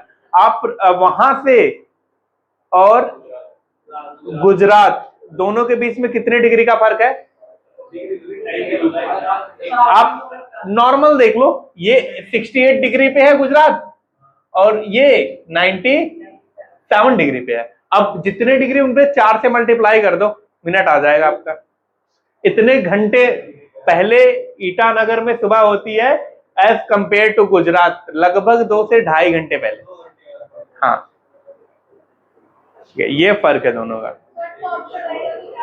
और ऊपर अगर हम देखेंगे 37.6 और 8.4 मिनट, और नीचे आओगे तो 6 हो जाएगा, ठीक है। नीचे आओगे तो 6 हो जाएगा, वो छोड़ो जी। किस चीज में ऑप्शन आएगा? एक कर देना, आएगा ही नहीं वो। सबसे ज्यादा टाइम जोन फ्रांस में है। सबसे ज्यादा टाइम जोन वाली कंट्री का नाम क्या है? फ्रांस है।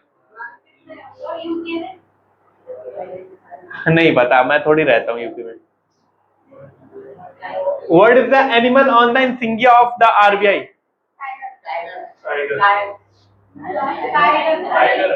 टाइगर है, ठीक है। पाम ट्री भी, और क्या है? Palm tree. अब बात हो गई है आरबीआई की, तो थोड़ा सा डिस्कस कर लेते हैं, ठीक है, आरबीआई के बारे में। आरबीआई एक्ट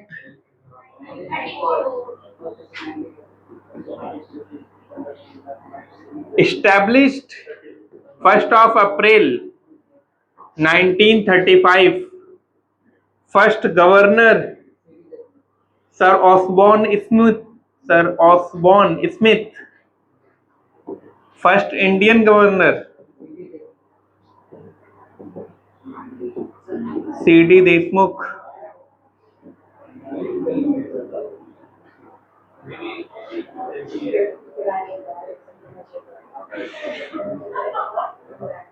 ठीक है। और आरबीआई का हेडक्वार्टर है मुंबई में। बाकी कहाँ पे कितने पैसे छपते, कहाँ पे सिक्के छपते, सब आपको बताया जा चुका है पहले भी, ठीक है। कई सारी चीजें पहले बताई जा चुकी हैं। जैसे कि अगर हम नोट प्रिंटिंग की बात करेंगे तो आपका मैसूर, आपका नासिक, सल्बोनी और देवास में, ठीक है। ये आपके 4 जगहों पे नोट छपते हैं, ठीक है। देवास, सल्बोनी, मैसूर, नासिक, ये 4 जगह हैं जहां पे आपके सिक्के, सॉरी, नोट प्रिंट होते हैं।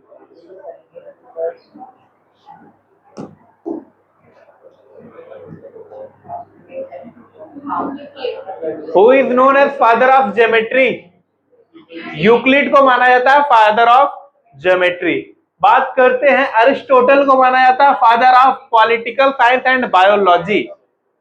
Father of political science and biology Aristotle, political science and biology.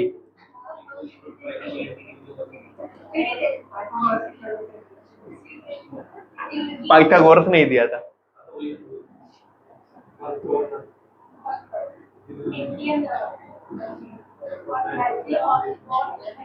Biology, Kepler को, ये मॉडर्न साइंस से रिलेटेड है। किससे है? Modern science. केपलर को मॉडर्न साइंस का फादर बोला जाता है, मॉडर्न साइंस, ठीक है।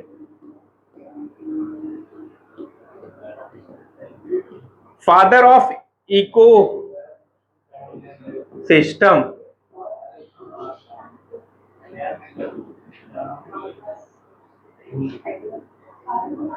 आर्थर टेम्सले।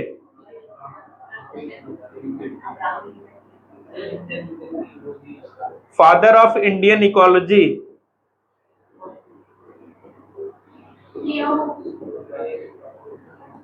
वो जो बर्ड्स वाले हेमिथोलॉजी है वो एयूम। इकोलॉजी रामदेव मिश्रा।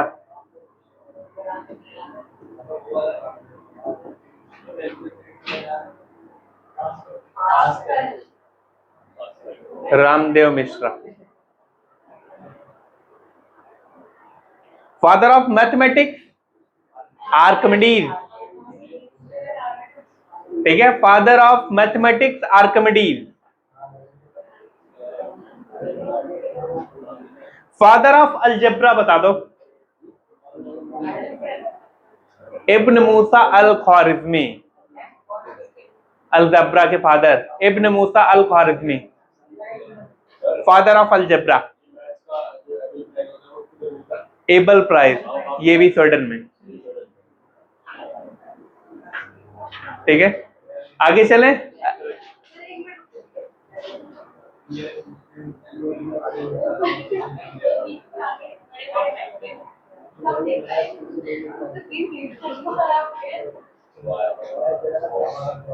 मेरा भी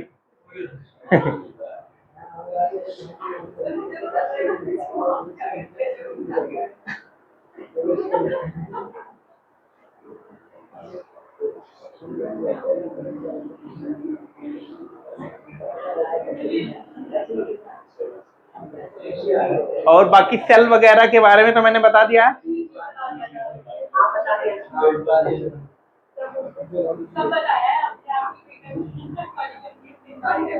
चले आगे चले।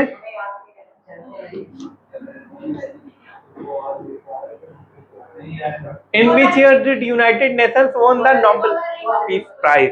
चलो नोबेल की बात कर लेते हैं फिर। यूरोपियन यूनियन को कब मिला, किसे कब मिला, रेड क्रॉस को कब मिला? 1917, 44। Very good. 63 वाला अगर एग्जैक्टली देखें तो उन्हें नहीं मिला था, रेड क्रॉस के फाउंडर को मिला।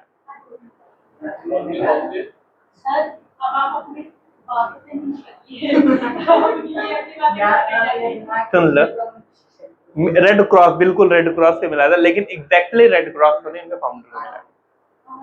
ठीक है, चलो नोबेल प्राइज की अगर हम बात करें, सबसे पहली बारी 1901 में दिया गया था। फर्स्ट इंडियन की अगर हम बात करते हैं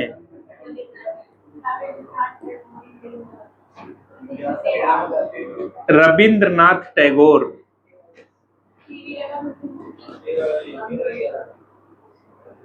मदर टेरेसा भी बता दो फिर। Mother Teresa.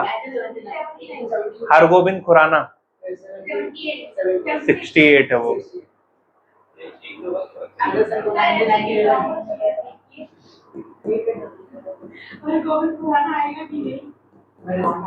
लिटरेचर। बुक का नाम है गीतांजलि। बुक का नाम है गीतांजलि। और बहुत सारी बातें हैं इस पे, ये किस फील्ड में मिलता है, ठीक है, किसकी याद में दिया जाता है, ठीक है, किसकी याद में दिया, अल्फ्रेड नोबेल की याद में दिया जाता है। अल्फ्रेड नोबेल ने डायनामाइट बनाया था। अल्फ्रेड नोबेल ने डायनामाइट बनाया था और ये उन्हीं की याद में दिया था। स्वीडन और नॉर्वे में दिया है। नॉर्वे में पीस प्राइज की बात की जाती है और बाकी सब कहाँ पे मिलते हैं, स्वीडन में मिलते हैं।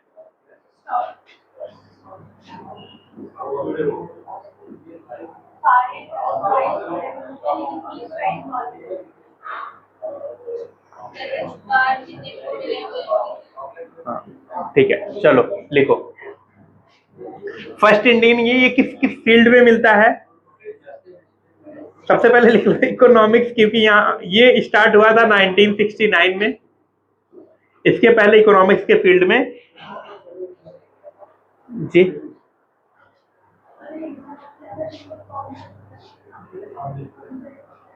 इकोनॉमिक्स में सबसे पहली बारी मिला था 1969 में।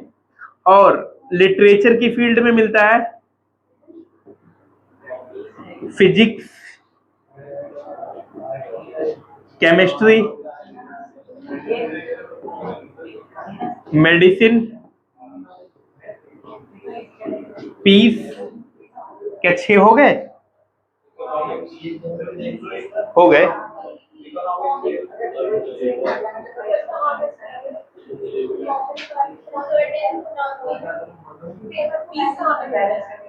नॉर्वे।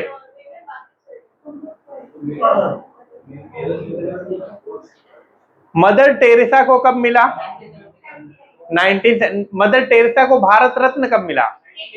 1980 में मिला।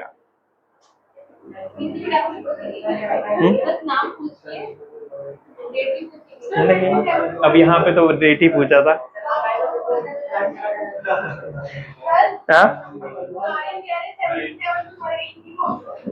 यूरोपियन यूनियन को पहली बारी नोबेल प्राइज मतलब पीस प्राइज मिला था 2012 में। यूरोपियन यूनियन को नोबेल पीस प्राइज मिला था 2012 में। यूरोपियन यूनियन, ईयू, हाँ 2012 में। तो और बाकी रेड क्रॉस को आपको पता है 1917, 1944 और 1963।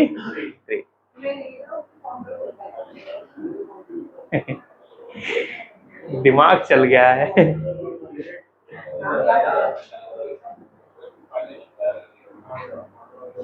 ठीक है, 18 क्वेश्चन हो गए हैं।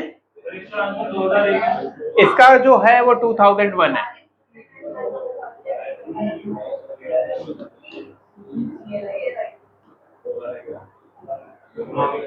Economic survey is published by ministry of finance and collected bye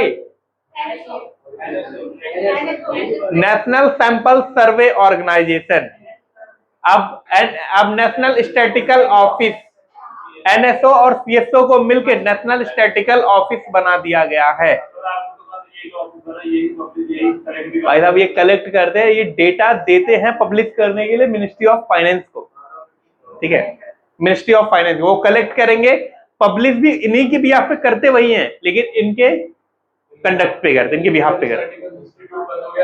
हाँ, दोनों को मर्ज कर दिया। पहले एक था नेशनल सैंपल सर्वे ऑर्गेनाइजेशन, एक था सेंट्रल स्टैटिकल ऑफिस। अब एक हो गया बस एक नेशनल स्टैटिकल ऑफिस। नेशनल तो नेशनल सेंट्रल कुछ भी बोल दो, नो काम रहो। इतना याद रखो, स्टैटिकल ऑफिस है ना, दैट्स इट। डेटा कलेक्ट करने का काम किसका है? स्टैटिकल ऑफिस का है। ठीक है, कुछ और चीजें हैं यहाँ पे, उनके बारे में भी डिस्कस कर लेते हैं।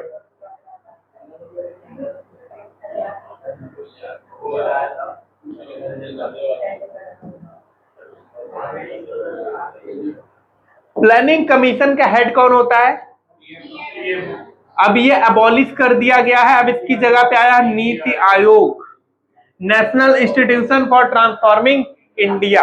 ये स्टैब्लिश हुआ था 1 जनवरी 2015 को, ठीक है, 2015 को। इसकी जगह पे अब ये रिप्लेस कर दिया नीति आयोग। और गवर्नमेंट ऑफ इंडिया से क्या क्या क्वेश्चन बन सकते हैं, जैसे कि हु इज द क्या बोलेंगे उसे, formal head of the country. Who is the formal head of government of India? President होता है। जहां पे फॉर्मल की बात आएगी वहां पे कौन रहेगा? प्रेसिडेंट। और अगर formal head of the state पूछा जाए तो गवर्नर रहेगा।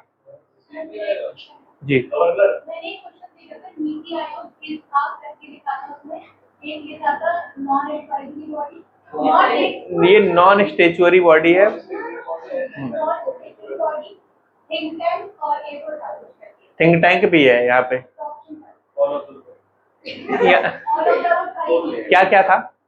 नॉन एडवाइजरी, नीति आयोग को नॉन एडवाइजरी।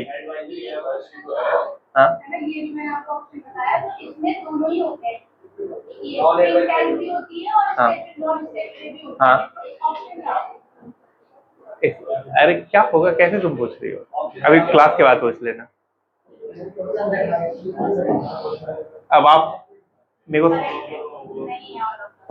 चलो, the Indus valley civilisation. Indus valley civilisation का अगर मैं टेन्योर बताऊं आपको, 2250 से लेके, सॉरी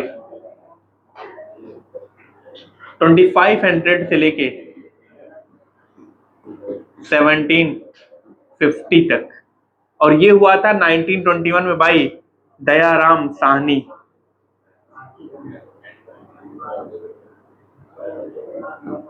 बात आएगी मोहनजोदारो,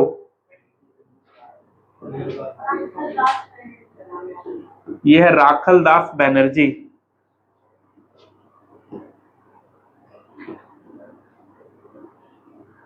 राखलदास बनर्जी 1922। रिवर पूछा जाए, ये कौन सी रिवर पे है? ये है आपका रावी। रावी का पुराना नाम था पुरुषनी। ये है आपका इंडस, जिसे उस टाइम पे सिंधु नदी के नाम से जानते थे।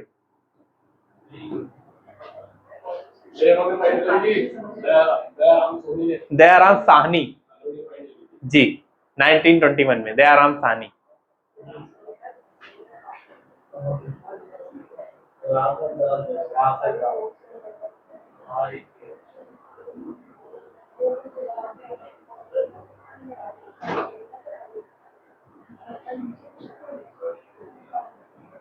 अच्छा, हु फाउंडेड यूएसएसआर?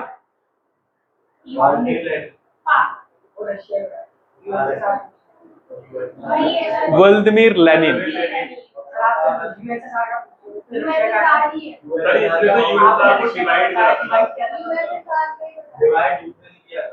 मिकाइल ने किया था डिवाइड 1990 में।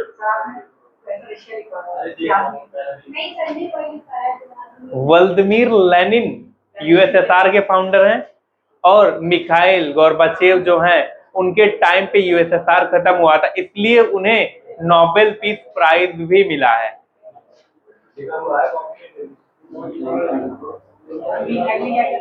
मिखाइल गोर्बाचेव, इन्हें नोबेल पीस प्राइज भी मिला था 1990 में। हाँ, नोबेल पीस प्राइज भी मिला था। ठीक है, तो आज के 20 क्वेश्चन यहीं पे रोकते हैं। ठीक है, अगले के जो 20 क्वेश्चन होंगे इसी तरीके से थोड़ा टाइम लगा के ही होंगे, तसल्ली से। Thank you.